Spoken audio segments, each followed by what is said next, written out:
Assalamualaikum warahmatullahi wabarakatuh. Halo teman-teman, hari ini kita akan belajar mengenai hijrahnya Nabi Muhammad SAW ke Madinah. Pada musim panas tahun 622 Masehi, sekitar 70 orang bersama dengan keluarganya meninggalkan Mekah menuju Madinah. Di sana mereka tinggal di rumah sahabat Ansor sampai mereka mempunyai rumah sendiri. Ketika Quraisy mulai menyadari adanya eksodus tersebut, mereka berusaha mencegah beberapa orang dari mereka melakukan hijrah ke Madinah. Mereka memandang hijrahnya Nabi Muhammad sebagai sebuah ancaman yang serius. Mereka khawatir di bawah kepemimpinan Muhammad SAW, penduduk Yasrib akan menyerang Mekah atau paling tidak memotong jalur perdagangan mereka ke Syam. Akhirnya mereka melakukan rapat di Darun Nadwah, parlemen Mekah. Saat itu iblis datang. Dalam pertemuan tersebut dalam bentuk seorang tua yang bijak. Dalam rapat tersebut Abu Jahal memberi usulan, kita harus memilih seorang pemuda yang gagah dan bernasab baik sebagai wakil tiap-tiap kabilah. Kemudian kita berikan kepadanya tiap-tiap wakil itu pedang. Mereka selanjutnya akan membunuh secara bersama-sama dengan satu tikaman masing-masing. Dengan begitu, kita bisa terbebas dari ancamannya. Sebab bila mereka melakukan hal ini, berarti darahnya telah ditumpahkan oleh semua kabilah, sehingga Bani Abdul Manaf tidak akan mampu memerangi semua kabilah. Hasilnya mereka terpaksa harus menerima dengan lapang dada dan kita pun merasa puas karenanya. Usulan tersebut ternyata didukung oleh iblis dan akhirnya disepakati dalam rapat tersebut.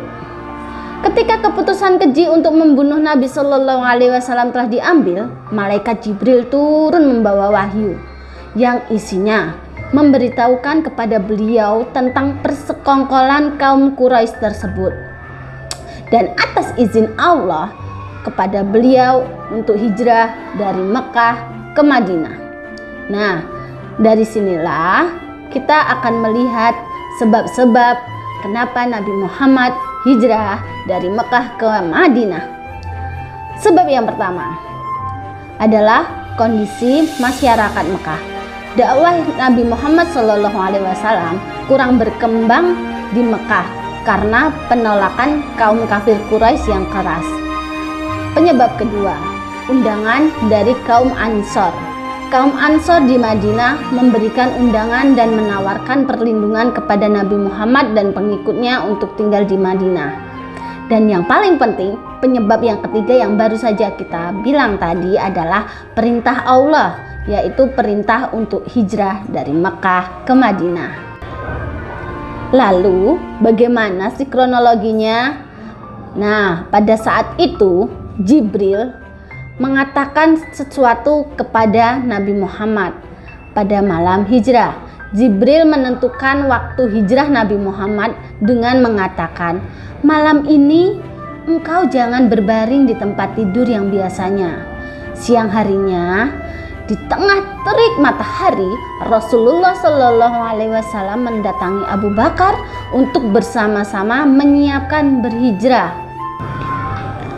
Pada malam harinya, Rasulullah SAW memerintahkan kepada Ali untuk tidur di tempat tidurnya.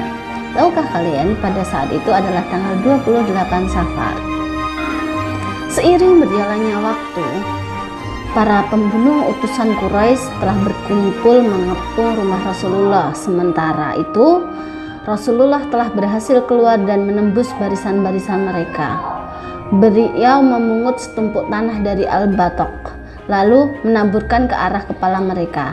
Ketika itu Allah telah mencabut pandangan mereka dari melihat beliau, sehingga tidak ada yang melihat beliau beliau membaca firman-Nya, dan demi kami adakan di hadapan mereka dinding, di belakang mereka dinding pula, dan kami tutup mata mereka sehingga mereka tidak dapat melihat.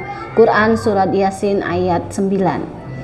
Kemudian beliau berjalan menuju ke kediaman Abu Bakar, dan selanjutnya keduanya keluar melalui pintu kecil, celah kecil di belakang rumah Abu Bakar pada malam hari hingga tembus ke gua Sur.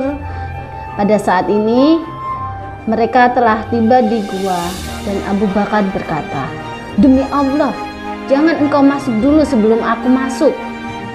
Jika ada sesuatu di dalamnya, biarlah aku yang mengalaminya saja." Kemudian Abu Bakar masuk lalu menyapunya. Dia menemukan di sampingnya ada beberapa lubang, lantas menyobai dan menyumbatnya. Rasulullah pun masuk dan merebahkan kepala di pangkuannya, lalu tertidur. Nah, Nabi Muhammad dan Abu Bakar tinggal di Gua Sur selama 3 hari. Kemudian Nabi Muhammad dan Abu Bakar kembali melanjutkan perjalanannya ke Yasrib pada tanggal 1 Rabiul Awal. Pada tanggal 8 Rabiul Awal, Rasulullah dan Abu Bakar telah sampai di Quba, yaitu daerah yang terletak di pinggiran Madinah.